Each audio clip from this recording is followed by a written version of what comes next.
Hi friends, అందరూ ఎలా ఉన్నారు? ఫ్రెండ్స్, రాత్రి 10:30కి మా హస్బెండ్ మేము ఇక్కడ టిఫిన్ చేద్దామని వచ్చాము. ఇది సాంబయ్య హోటల్ అంటారు, చాలా బాగుంది ఇక్కడ టిఫిన్ అయితే. ఇది వచ్చేసి ఏమన్ కన్వెన్షన్ పక్కన సుబానీకి దీనికి మధ్యలో ఉంటుంది అన్నమాట. ఇక్కడ నేతి ఇడ్లీ, నేతి దోశ చాలా బాగుంటుంది. మా పిల్లలు వచ్చేసి ఆనియన్ దోశ, పూరి, నేను వచ్చేసి గుంట పొంగనాల దోశ, మా వారు నేతి ఇడ్లీ తీసుకున్నారు. చాలా రుచిగా ఉన్నాయి. ఒకసారి మీరు కూడా ఇక్కడ ఒకసారి వచ్చి ట్రై చేయండి. చాలా అంటే చాలా టేస్టీగా ఉన్నాయి అన్నమాట.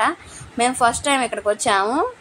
చక్కగా ఇట్లా పక్కన స్టూళ్ళు కుర్చీలు వేశారు, చాలా బాగుంది, ప్లెజెంట్గా ఉంది. ఇక్కడ ముందు సుబానీకి వెళ్దామని కూడా తర్వాత మా పిల్లలు టిఫిన్ చేస్తామంటే ఇక్కడ ఆగామన్నమాట. ఎస్ఎస్సి టిఫిన్ సెంటర్ పక్కనే ఉంటుంది. ఒకసారి టేస్ట్ చేయండి.